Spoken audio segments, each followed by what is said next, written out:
اعلی حضرت مفتی اعظم حجت الاسلام بریلی تجھے سلام۔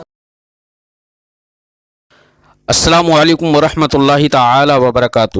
مرکز اہل سنت جامعہ رضویہ منظر اسلام کے یوٹیوب چینل ہم سبق درس نظامی میں آپ کا خیر مقدم ہے۔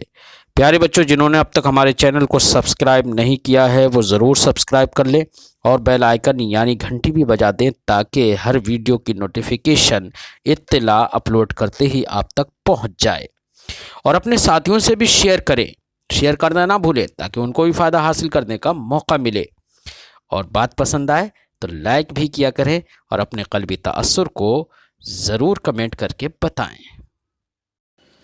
بسم اللہ الرحمن الرحیم۔ بقي ها هنا بحث آخر وهو أن بعض القدرية ذهب إلى أن الإيمان هو المعرفة، وأطبق علماؤنا على فساده، لأن أهل الكتاب كانوا يعرفون نبوة محمد عليه الصلاة والسلام كما كانوا يعرفون أبناءهم مع القطع بكفرهم لعدم التصديق إلى آخر العبارة۔ آج کے سبق میں صاحب شرح عقائد علامہ سعد الدین تفتازانی ایک اس بحث کو بیان کرتے ہیں کہ ایمان آپ نے پڑھا ماقبل میں، ایمان تصدیق قلبی کا نام ہے، اذعان اور یقین کا نام ہے نا، قبول و اذعان کا نام ایمان ہے۔ اسی سے آپ کو یہ سمجھ میں بھی آ گیا کہ ایمان صرف معرفت کا نام نہیں ہے۔ یہاں پر کچھ قدریہ اس بات کی طرف چلے گئے کہ ایمان صرف اور صرف معرفت کا نام ہے، کسی نے پہچان لیا کہ ہاں یہ نبی ہے، مومن ہو گیا، اللہ ایک ہے، مومن ہو گیا، تو صرف معرفت ہی سے مومن ہو جاتا ہے ان کے نزدیک۔ اگر غور کیا جائے تو ایسا کون سا مشرک ہے اور ایسا کون سا کافر ہے جو اللہ اور خدا وحدہ لا شریک کی ذات کو جانتا نہ ہو، وہ بھی جانتا ہے، پہچانتا ہے کہ میرا خالق یہ بت نہیں ہے، میرا خالق کوئی اور ہے، لیکن بت کو عبادت میں شریک کر دیتا ہے بس، تو معرفت تو اس کو بھی حاصل ہے۔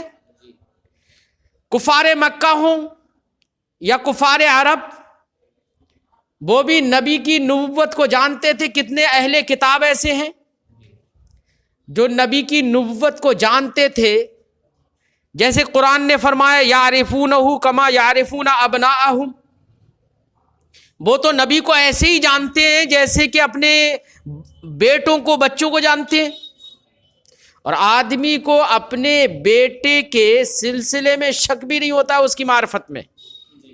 اس کا مطلب یہ ہے کہ انہیں ہمارے نبی کی نبوت میں کوئی شک نہیں تھا، معرفت ان کو بھی حاصل تھی اہل کتاب کو، لیکن ان کو کوئی مومن کہتا ہے؟ ہمارے علماء کا اتفاق ہے وہ کافر ہیں۔ اگر صرف اور صرف معرفت، پہچان لینا، جان لینا ہی اگر تصدیق اور ایمان ہوتا تو سارے اہل کتاب مومن ہوتے نہیں ہوتے، کیونکہ قرآن ان کی معرفت پر سند پیش کر رہا ہے، دلیل پیش کر رہا ہے، یعرفونہ کما یعرفون ابناءہم۔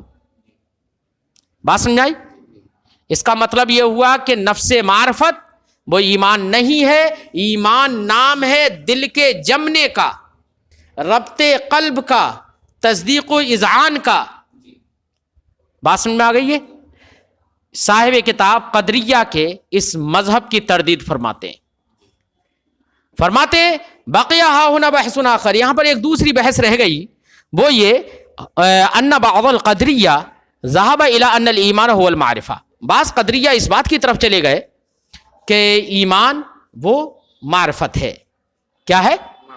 وَأَطْبَقَ عُلَمَاؤُنَا عَلَى فَسَادِ، ان کے اس قول کے فساد پر ہمارے علماء کا اتفاق ہے کہ ان کا یہ قول بالاتفاق فاسد ہے۔ کیوں؟ لأن اہل الکتاب كانوا يعرفون نبوة محمد علیہ السلام، کیونکہ اہل کتاب محمد علیہ السلام کی نبوت کو جانتے تھے، کما کانوا یعرفون ابناءہم، جیسے وہ اپنے بچوں کو، اولادوں کو جانتے تھے، ویسے ہی جانتے تھے جیسے انہیں اپنی بیوی بچوں میں، اپنے اولادوں میں شک نہیں تھا، ایسی نبی صلی اللہ علیہ وسلم کی نبوت میں بھی شک نہیں تھا انہیں۔ مع القطع بکفرہم لعدم التصدیق، حالانکہ یقینی بات ہے کہ وہ کافر ہیں، ان کے کفر کا یقین ہے، کیوں؟ تصدیق نہیں تھی۔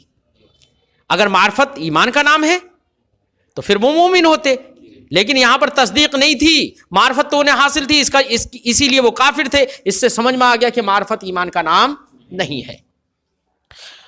دوسری دلیل، وَلِأَنَّ مِنَ الْكُفَّارِ مَنْ كَانَ يَعْرِفُ الْحَقَّ يَقِينًا، کچھ کفار ایسے بھی تھے کہ جو حق کو یقینی طور پر جانتے تھے کہ حق کیا ہے، باطل کیا ہے، یقینی طور پر جانتے تھے، لیکن حق کو وہ تسلیم نہیں کرتے تھے، عناداً و استکباراً، ریاست کے خوف سے کہیں ریاست نہ چلی جائے، ہے نا، اس لیے مانتے نہیں تھے، عناداً و استکباراً۔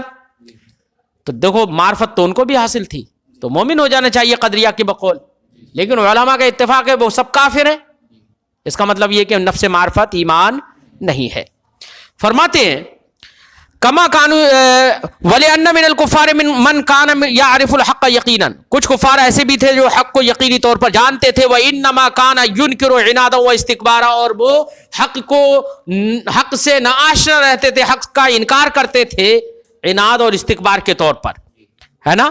قال اللہ تعالیٰ، جیسے کہ اللہ نے ارشاد فرمایا، وَجَحَدُوا بِهَا وَاسْتَيْقَنَتْهَا أَنفُسُهُمْ، انہوں نے تو آیات حقانیہ کا انکار کیا، لیکن ان کے دلوں میں اس کا استیقان تھا، اس کا استیقان تھا، ان کے دل مانتے تھے، جانتے تھے کہ ہاں یہ حق ہے، جانتے تھے۔ استیقان بے معنی معرفت، انہوں نے انکار کیا، ان کے دلوں نے اس کی معرفت حاصل کی، یعنی دلوں میں یہ بات تھی کہ ہاں یہ حق ہے، معرفت تو تھی ان کو، تو استیقان بے معنی معرفت۔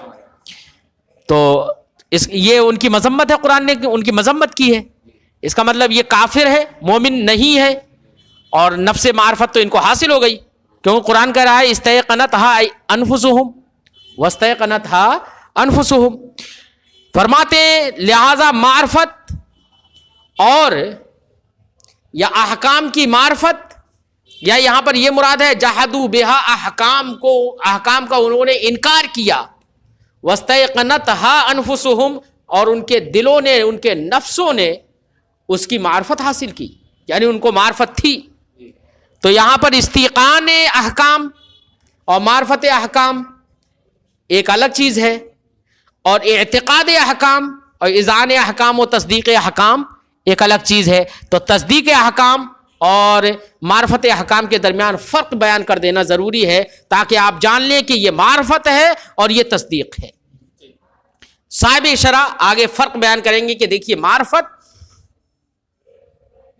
کیا چیز ہے، معرفت کی پہچان بھی بتائیں گے، علامت بھی بتائیں گے کہ کہاں پر آپ سمجھیں گے کہ اسے یہ ہم معرفت کہیں، اسے کہاں پر آپ کہیں گے کہ کہاں پر آپ کیسے سمجھیں گے کہ اذعان اور تصدیق کیا ہے، تو وہ فرق دونوں کے درمیان بیان کریں گے۔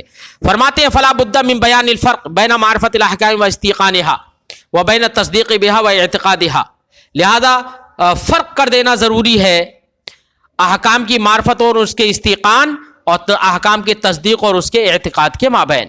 تصدیق و اعتقاد دونوں کا مطلب ایک ہے، معرفت و استیقان کا مطلب ایک ہے، یعنی احکام کی تصدیق اور احکام کی معرفت کے درمیان فرق کر دینا ضروری ہے۔ لیصح کون الثانی ایمانا دون الاول، تاکہ یہ بات بالکل صحیح ہو جائے کہ تصدیق ہی ایمان ہے اور معرفت ایمان نہیں ہے۔ والمذکور، اب اس فرق کو بیان کرنے کے لیے مشائخ کی ایک عبارت کو پیش کر رہے ہیں کہ مشائخ کی عبارت یہ ہے، اور اس عبارت سے یہ فرق واضح ہو جاتا ہے کہ معرفت کیا ہے اور ایقان اور اس تصدیق کیا ہے۔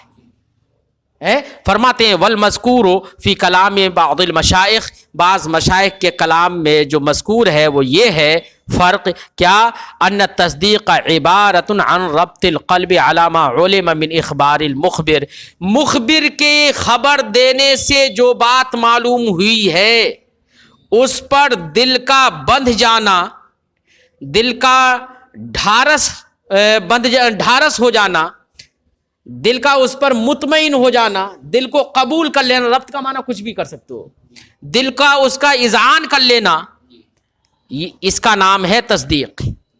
بعض مشائخ نے کہا ہے کہ تصدیق عبارت ہے، نام ہے عن ربط القلب، دل کے بندھ جانے کا، کس پر؟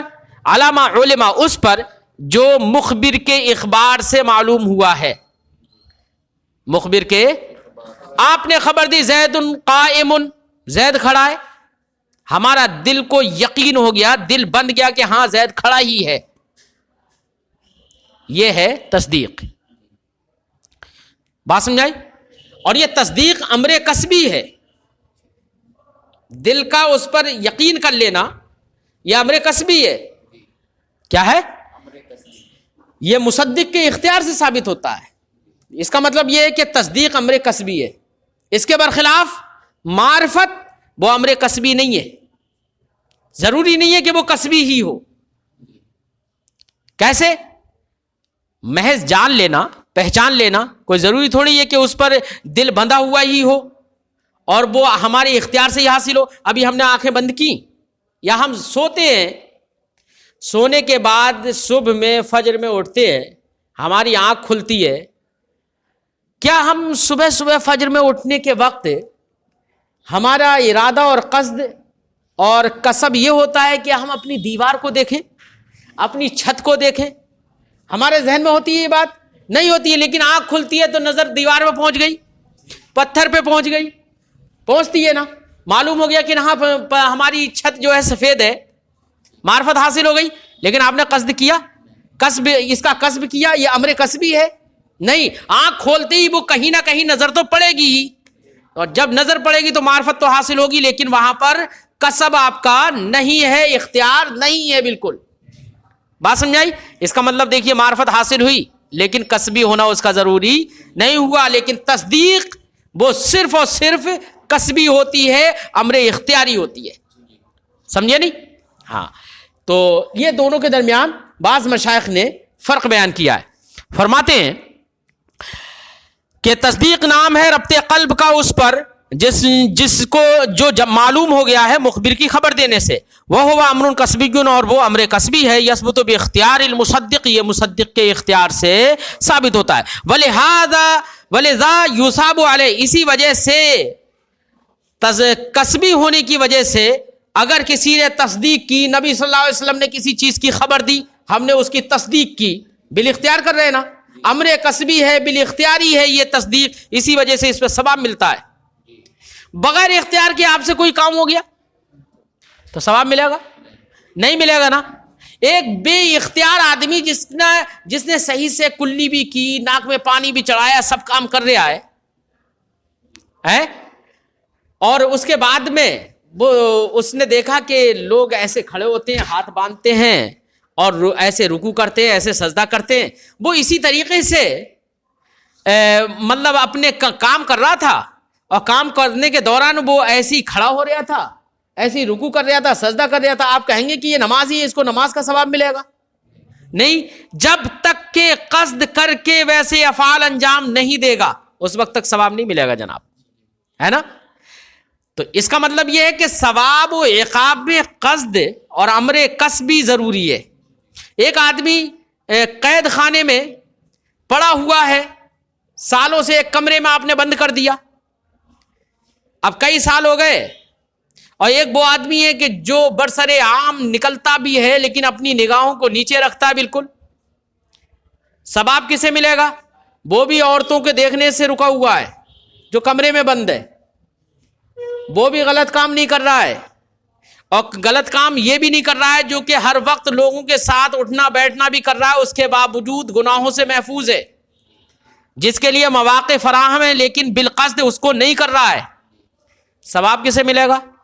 اسے ملے گا نا، ہے نا۔ لائق مد کون ہے؟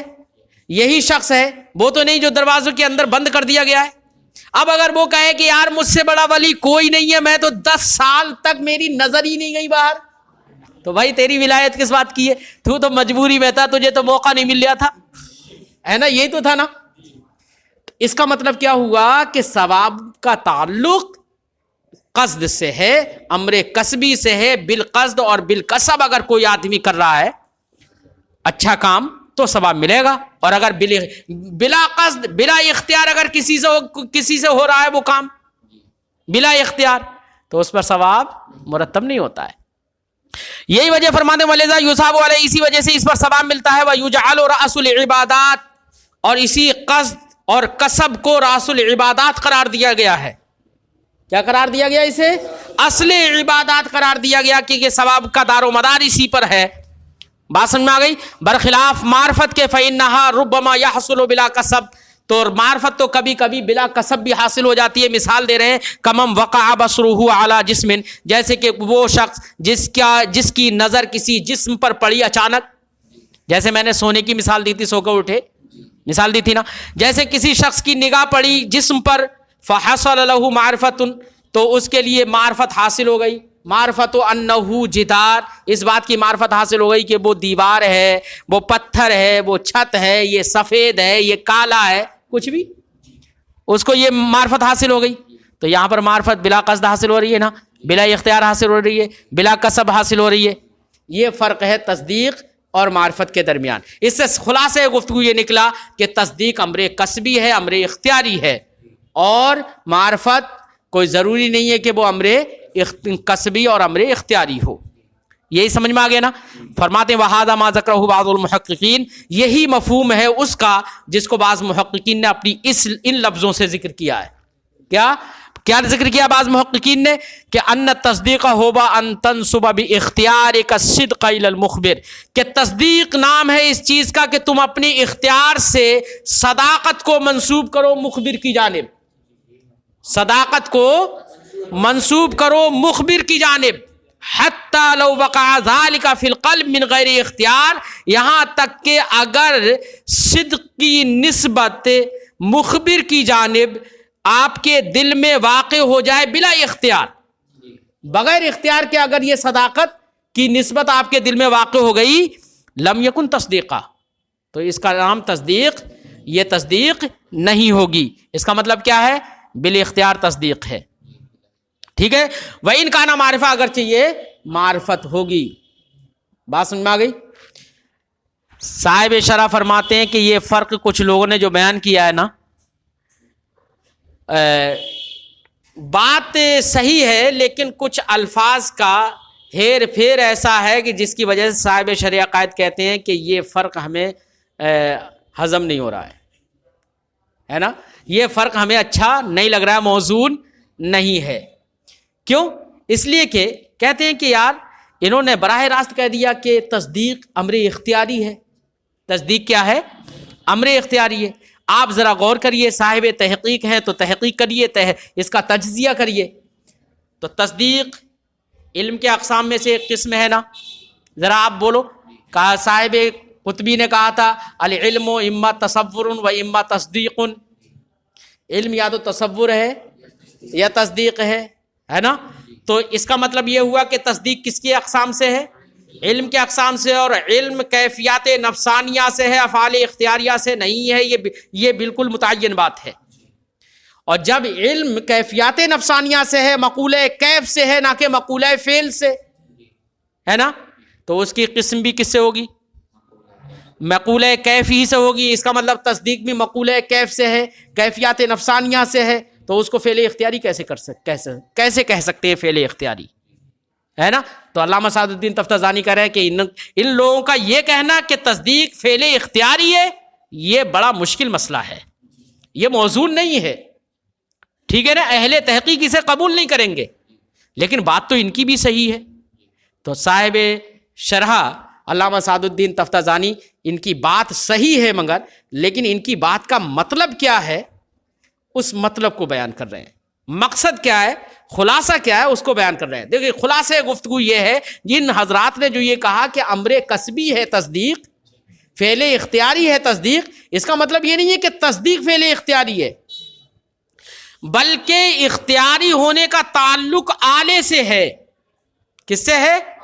کہ اصل مقصود ہے تحصیل. کیا ہے اصل مقصود؟ تحصیل. اب وہ تحصیل کا حصول، علم کا حصول، اذعان کا حصول اگر بالاختیار یعنی آلے اختیاری سے ہو رہا ہے، چاہے وہ مقولہ کیف سے ہو، اس سے مطلب نہیں ہے. شے کا حصول ہو رہا ہے چاہے وہ مقولہ کیفی سے ہو لیکن اس کا حصول ہو رہا ہے بالاختیار. تو بالاختیار اگر حصول ہو رہا ہے، بالکسب اگر حصول ہو رہا ہے، تو اگرچہ وہ خود بے نفسہا مقولہ کیف سے ہو لیکن اس کو کہا جائے گا اختیاری.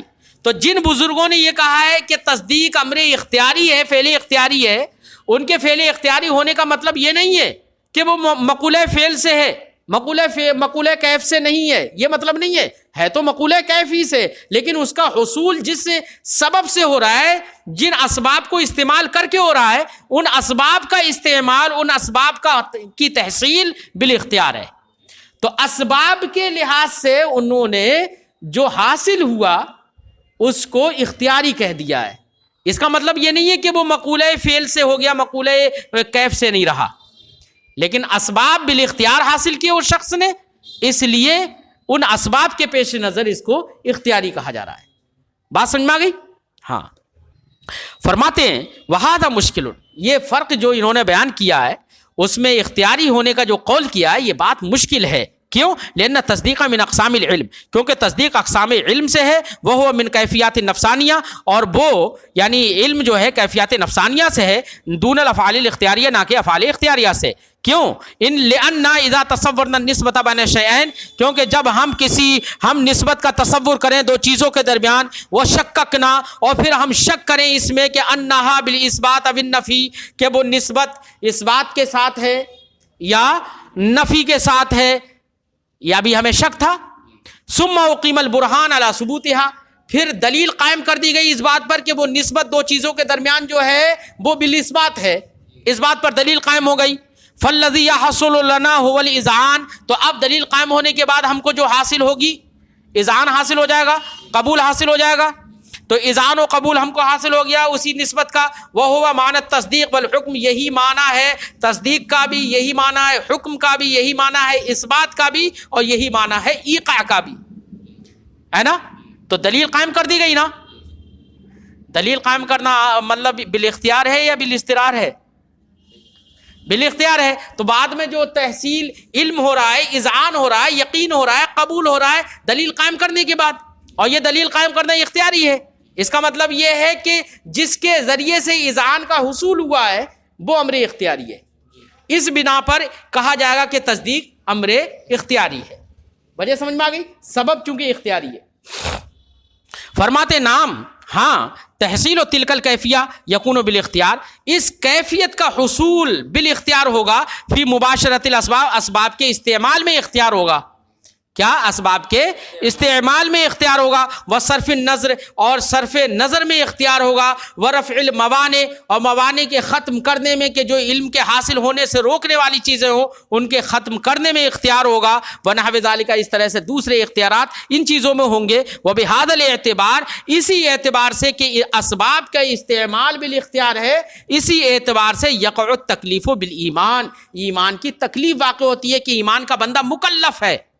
ورنہ تو ایمان اذعان و ایقان کا نام ہے، وہ تو مقولہ کیف سے ہے، اور جب مقولہ کیف سے ہے تو وہ تو بالاختیار حاصل نہیں ہو سکتی. لیکن اسباب کو تو بالاختیار حاصل کر سکتا ہے، اسباب کو تو دلیل تو قائم کر سکتا ہے اس پر بالاختیار. تو اس لیے کہا جاتا ہے کہ ایمان اختیاری ہے، جبکہ ایمان مقولہ کیف سے ہے. تو اختیاری کیوں کہا جاتا ہے؟ کہ اسباب کے استعمال کرنے میں وہ مختار ہے، اس لیے اس کے ذریعے سے یقین اور ایمان حاصل ہوگا، اس لیے ایمان کو بھی اختیاری کہہ دیا جاتا ہے. اور جب مکلف بندہ اسی چیز کا بنایا جاتا ہے جو کہ جس کے اسباب کے استعمال میں وہ مختار ہو. بات سمجھ میں آئی؟ وَكَانَ هَذَا هُوَ الْمُرَادُ بِكَوْنِهِ كَسَبِيًّا اختیاریہ، یہی مراد ہے ہمارے بزرگوں کے قول کہ ایمان کسبی اور تصدیق کسبی اور اختیاری ہے. اس کے کسبی اور اختیاری ہونے سے یہی مراد ہے کہ اسباب کے استعمال میں بندہ مختار ہے. ولا یکفی فی حصول تصدیق المعرفہ، تصدیق کے حصول میں صرف اور صرف معرفت کافی نہیں ہے. کیوں؟ لأنہا قد تکون بدون ذالک، کیونکہ کبھی کبھی معرفت کا حصول بغیر اختیار کے ہو جاتا ہے کہ بندہ بالاختیار، جیسے وہی ہم نے کہا کہ آنکھ کھولی، اچانک آنکھ کھولی، کسی چیز کا حصول ہو گیا. وہاں پر تو اس نے اسباب کے استعمال میں بھی اختیار نہیں تھا اسے، سمجھے نہیں؟ اچانک آنکھ کھل گئی.